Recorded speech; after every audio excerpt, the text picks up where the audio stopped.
الحمد لله رب العالمين والصلاة والسلام على سيد الأنبياء والمرسلين أما بعد فأعوذ بالله من الشيطان الرجيم بسم الله الرحمن الرحيم اللهم صل على سيدنا مولانا محمد بارك وسلم صلو علیہ صلاۃ وسلام علیک یا رسول اللہ صلی اللہ تعالیٰ علیہ وسلم۔ اس سے پہلے قصیدہ بردا شریف کا جو شعر ہم نے جو کہ سماعت فرمایا، اس کا خلاصہ یہ ہے کہ اپنے نفس کو ڈرایا گیا امام بصری نے نصیحت کرتے ہوئے کہ نفس جو ہے یہ بچے کی طرح ہے، اگر تو اسے گناہوں پر ڈھیل دیتا جائے گا تو پھر گناہوں کو چھوڑنا جو کہ مشکل ہو جائے گا۔ پھر آگے آپ نے فرمایا کہ اگر تو اپنے خواہشات نفسانہ کو دور کر اور نفس کو اپنے اوپر حاوی نہ ہونے دے، اس لیے کہ جب خواہشات نفسانی انسان پر غالب ہو جاتی ہے تو یا تو وہ انسان کو برباد کر دیتی ہے یا اس کو ہلاک کرتی ہے۔ اس کے بعد آگے امام بصری علیہ الرحمہ نصیحت فرماتے ہیں وَرَاعِهَا وَهِيَ فِي الْأَعْمَالِ صَائِمَةٌ، کہ تو اپنے نفس کی نگرانی کر اس حال میں کہ وہ چرنے میں مصروف ہو۔ وَإِنْ هِيَ اسْتَحَلَتِ الْمَرْعَى فَلَا تُسْمِعْ، اور اگر وہ چراگاہ کو لذیذ جانے اور اس کے چرنے میں جو کہ مشغول ہو جائے تو اسے حد سے نہ بڑھنے دے، اسے نہ چرنے دے۔ اس شعر کا مطلب کیا ہے؟ اس شعر کے مفہوم کے اندر جو کہ بڑی گہرائی ہے۔ ایک تو اس کا ظاہری معنی یہ مراد لیا جا سکتا ہے کہ جب نفس کوئی بھی عمل کرے تو اس کی جو کہ حفاظت کر، کہ کہیں جو کہ وہ نیک اعمال کرتے کرتے کرتے کرتے کہیں جو کہ برائی میں مشغول نہ ہو جائے، اس لیے اس پر جو کہ کڑی نظر رکھ۔ یہ ایک اس کا ظاہری معنی ہوا۔ دوسرا اس کا ایک معنی یہ بھی کیا جا سکتا ہے کہ نفس اگر نیک اعمال کے باغ میں چڑھتا رہے، وہ نیکیاں کرتا رہے، تب بھی تو جو کہ اپنے نفس کی جو کہ حفاظت کرے، اور اگر وہ چراگاہ کو لذیذ جاننے لگے تو اس کو چرنے نہ دے۔ کیا مطلب ہے؟ یعنی کہیں ایسا نہ ہو کہ تیرا نفس نیکیاں کرتے کرتے اس کے اندر عجب پیدا ہو جائے، تکبر پیدا ہو جائے، گھمنڈ پیدا ہو جائے، انسان نیکیاں کرتا کرتا اپنے آپ کو یہ سمجھنے لگتا ہے کہ میں تو بہت نیک ہوں، میں بہت متقی ہوں، میں بہت پرہیزگار ہوں۔ تو جب انسان اپنے آپ کو نیک، متقی، پرہیزگار سمجھنے لگتا ہے تو یہ اس کی ہلاکت کا وقت ہوتا ہے۔ حقیقت کے اندر مخلص بندہ وہ ہوتا ہے جو کبھی اپنے آپ کو نیک نہیں سمجھتا، وہ اپنے آپ کو اللہ کا عاجز اور گناہگار بندہ سمجھتا ہے۔ تو امام بصری علیہ الرحمہ نصیحت فرماتے کہ تو اپنے نفس کی نگرانی کر جب وہ نیک اعمال میں چلے، کہیں ایسا نہ ہو کہ وہ نیک عمل کرتے کرتے جو کہ عجب کے اندر مبتلا ہو جائے، تکبر میں مبتلا ہو جائے، کیونکہ انسان دو طرح سے ہلاک ہوتا ہے۔ ایک وہ انسان جو نیک اعمال نہیں کرتا، گناہ کرتے کرتے ہلاک ہوتا ہے۔ ایک وہ انسان ہوتا ہے کہ جو نیک اعمال کرتا گئے مگر اس کے اندر عجب پیدا ہو جاتا، تکبر پیدا ہو جاتا، وہ اپنے علاوہ دوسرے لوگوں کو حقیر سمجھنے لگ جاتا ہے تو بھی جو کہ ہلاک و برباد ہو جاتا ہے۔ تو آپ نے فرمایا کہ اگر یہ نفس جو کہ چراگاہ کو لذیذ جاننے لگے تو اس کو چرنے نہ دے، یعنی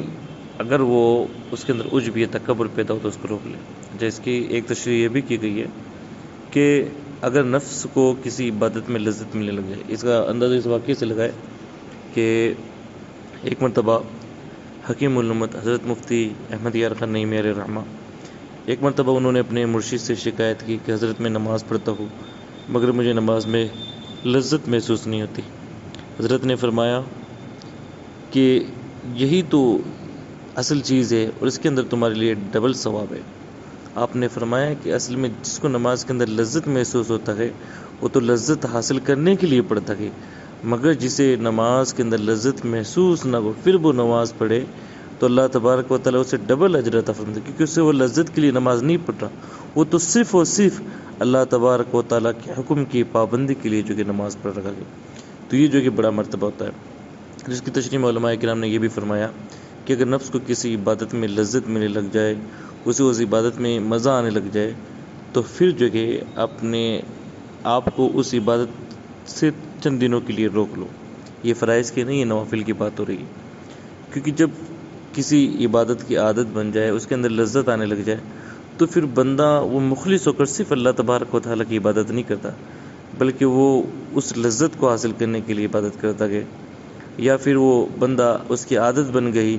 تو اس لیے جو کہ وہ اپنی عادت کے طور پر عبادت کرتا ہے، رب تبارک و تعالیٰ کی رضا کے لیے حاصل نہیں کرتا، اور یہاں پر جو ہے بندہ مرتبہ خلوص سے گر جاتا ہے۔ اس لیے ہمارے فقہاء عناب میں یہ بڑا مشہور مسئلہ ہے کہ مسجد کے اندر کوئی جگہ متعین کرنا جو کہ درست نہیں ہے، کہ آپ جو کہ ایک ہی جگہ جائے اور ہمیشہ جو اسی جگہ جو کہ نماز پڑھے۔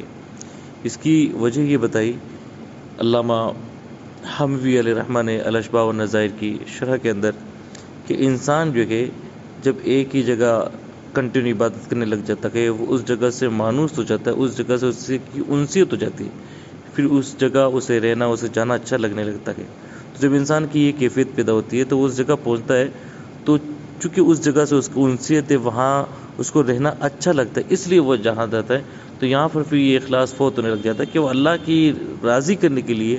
اللہ کی مرضی کے لیے، اللہ کے حکم کو پورا کرنے کے لیے نہیں جا رہا، بلکہ اس جگہ سے اس کو انسیت ہے، وہ جگہ اس کو اچھی لگتی ہے، اس لیے وہ جا رہا ہے۔ تو یہ چیز اس کے اخلاص میں جو کہ خلل پیدا کرتی ہے، اس لیے علماء کرام نے منع فرمایا۔ اس کی ایک دوسری ایک مثال یہ بھی ہے،